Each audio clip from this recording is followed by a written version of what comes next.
Hey everyone, my name is Fred, and I volunteer with LINC because I think it's a great opportunity to connect with people and to share a moment, and in this case, to read a book, which is one of the funnest things to do and coolest things to do. Um, Reading is important to me because I think it connects people. I think it's a chance for people to have a shared experience. You could read a book today, I could read it in a month, and we can connect days after we both read it and talk about the book and talk about what we liked about it. And maybe there's something you saw in the book that I didn't, and a part that I didn't remember that you remember. And we can talk about it and have a shared experience. And I think it's an opportunity to explore whether it's your neighborhood, you can read a book and explore new galaxies and new worlds and new cities and just all kind of new learnings. And that's something that's just very special.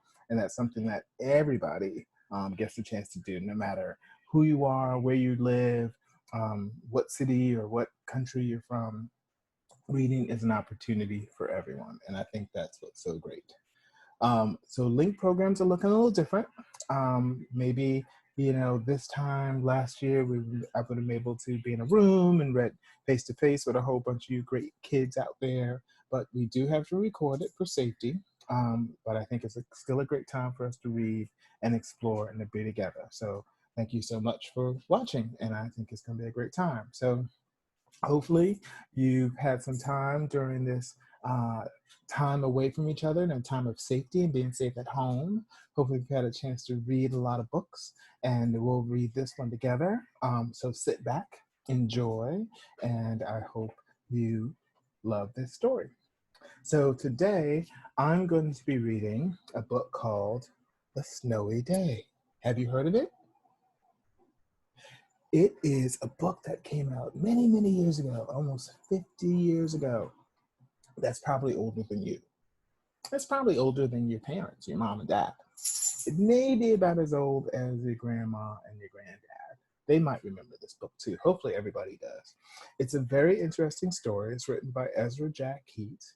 And why it's so interesting and why I chose it is because it's one of the first times that the book, as you see from the cover, and you'll see in the pages as we see them, really focuses on someone who's a person of color, a young man, young boy who is having this experience with a snowy day, and he is Black. He's African American. He's a person of color, and that really didn't happen in books 50 years ago. And some were excited, and some were confused, and some weren't too happy about it.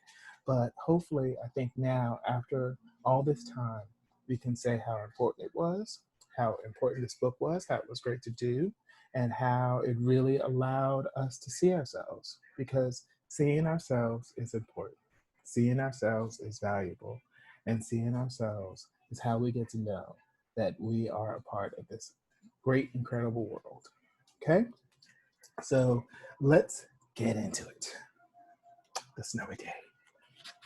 Lots of pages here. See, let's get the book. Got more pictures, more covers. We'll do that. There we go. And so this is dedicated, if you can see it there, to Tick, John, and Rosalie, I believe. Who do you think Tick, John, and Rosalie are? Yeah, Tick could be his pet, John could be his son, Rosalie could be his wife. I don't know. We'll have to discover that and explore that a little bit more. But those three people are dedicated to this book, and that's so great because they have now been a part of this dedication for over 50 years. It's pretty cool. So let's start. One winter morning, Peter woke up and looked out the window. Snow had fallen during the night. It covered everything as far as the eye could see. Let's take a look. Oh, wow. So there's Peter. He woke up from his bed and he's seeing all this snow everywhere. Have you had those kind of mornings? Well, I've always lived in New York, so we've always had snow. And there'd been some days when I woke up and it was snow as far as the eye can see over all the rooftops and all the cars and all the buildings. Snow everywhere. I was just like, it must have been pretty cold. It must have snowed all night. After breakfast, he put on his snowsuit and ran outside. The snow was piled up very high along the street to make a path for walking. So there he is in his red snowsuit. Where is it? Oh, there it is. There's his snowsuit. Look at Peter. He's like, whoa, look how high that snow is. It's taller than him. It's like a big, huge mountain of snow. Could you imagine waking up and going outside and seeing a huge mountain of snow? It's like, how are you going to get out the door? Crunch, crunch, crunch. His feet sank into the snow. He walked with his toes pointed out like this. Look, take a look at his feet. What does it look like to you? Does it look like a bird or like a penguin or like an animal or something? He walked with his toes pointing in like that. So he pointed them in. Let's take a look. He pointed them out. So he did it different ways each time. He's having fun with it. Will you do that the next time you're walking in the snow? You should try it. When you're walking in the snow next time, or even in the sand, if you're like living on a beach, then you point your toes in and then point your toes out, and then you look back and see how different it looks. Then he dragged his feet slowly to make tracks. And he found something sticking out of the snow that made a new track. So there he is. So first, there he goes. He's out there and he's walking and he's dragging his feet and he made those tracks. And then something extra came in. What could it have been? What do you think it is? What did he find sticking in the snow that made a whole new track?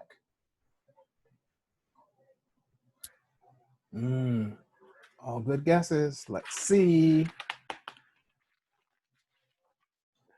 It was a stick. It was a stick. Who guessed the stick? Raise your hands if you guessed stick. I guessed it. A stick that was just right for smacking a snow-covered tree. Look at him. Now he's got a whole new piece.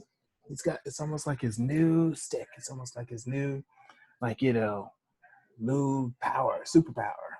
Now it's Peter and the stick taking down the snow. Down fell the snow, pop, on top of Peter's head. Uh-oh. See, that's what happens. You mess around with snow, it's gonna fall on you. Hopefully it wasn't too much snow and didn't hurt. And then he goes walking to more adventure in the snow. He thought it would be fun to join the big boys in their snowball fight, but he knew he wasn't old enough, not yet. Oh, so there he is. There's the big boys doing a snow fight. Oh, and there's Peter. Oh, he's a little too small for that. So you have to realize, snowball fights, you have to make sure you're snowball fighting with like people your own age and your own size, because if they're older, they could throw a little harder and it might hurt and it won't be fun anymore. So snowball fight with only people you know and you trust and kind of the same size. Deal? Deal. All right. So he made a smiling snowman. Snowmen and snow people are so much fun to make. You can be so creative. And he made angels. There he is making snow angels. Have you ever made a snow angel? You can make a snow angel. Like I said, if you're on the beach, you can make a sand angel. You could also make, even if you've got leaves, you can like make a little leaf angel. It's all so cool and so much fun. But getting back to snow people, snowmen, snow women, snow children, you can have so much fun. You can have, you can decorate like you want to decorate, and scarves and hats and sticks. And some people use carrots for their nose. You can go all out, go crazy with it. Have you ever made a snowman or snow person? Okay, maybe this winter you get a chance. See if there's a lot of snow coming in. So he pretended he was a mountain climber. He climbed up a great big, tall, heaping mountain of snow. Whoa, look at him being a snow climber. That's massive. And then he slid all the way down. Whoa, whoa. Kind of like a like he's in the Olympics or something. Have you ever climbed a mountain of snow? Probably fun, but it could be dangerous. Got to be careful. He picked up a handful of snow and another and still another. He packed it round and firm and put the snowball in his pocket for tomorrow. Then he went into his warm house. Uh-oh. Does that sound like a good idea? Do you think snow would stay in your pocket once it gets into a warm house? Because what happens to snow when it gets warm? Whoever said melt, you're right. So there he is, packing up the snow. And then he told his mother all about his adventures while she took off his wet socks. Because I can only imagine doing all that outside. His feet probably got pretty wet.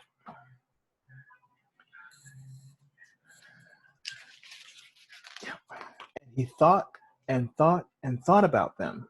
Because he was thinking about all that snow that he had put in his pocket, right? Wondering how they're doing. Before he got into bed, he looked in his pocket.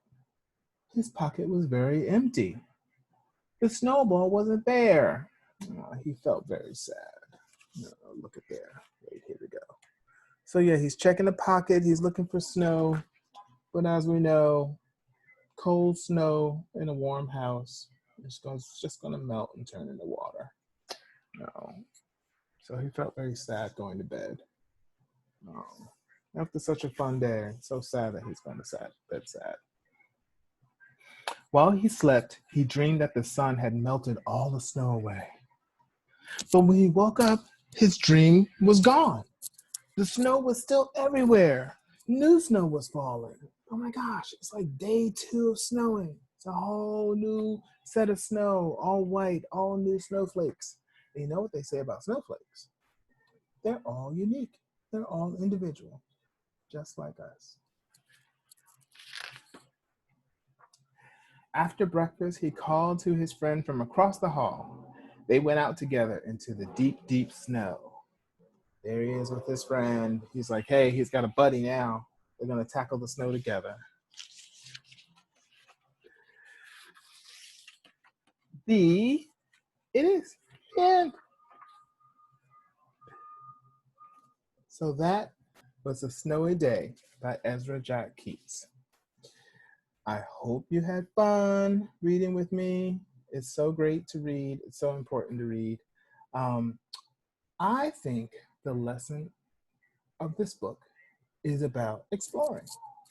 And you can explore whether it's your room or your house or your neighborhood, just like Peter, just going out on a snowy day, seeing what you find, seeing what you can create, and seeing what's there to be inspected and to be found, you know, but being cautious and being careful.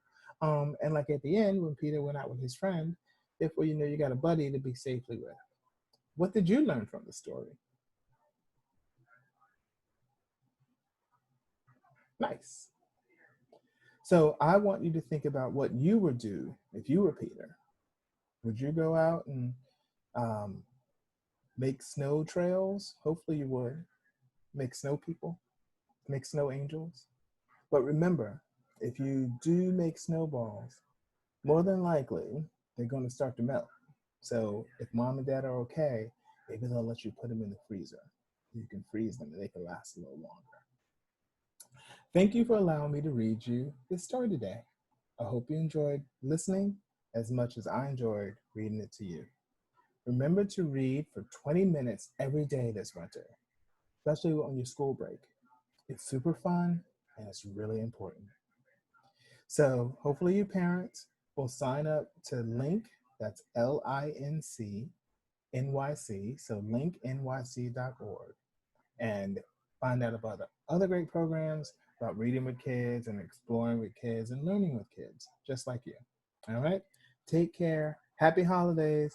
Enjoy the winter. Enjoy the fun. And remember to be safe.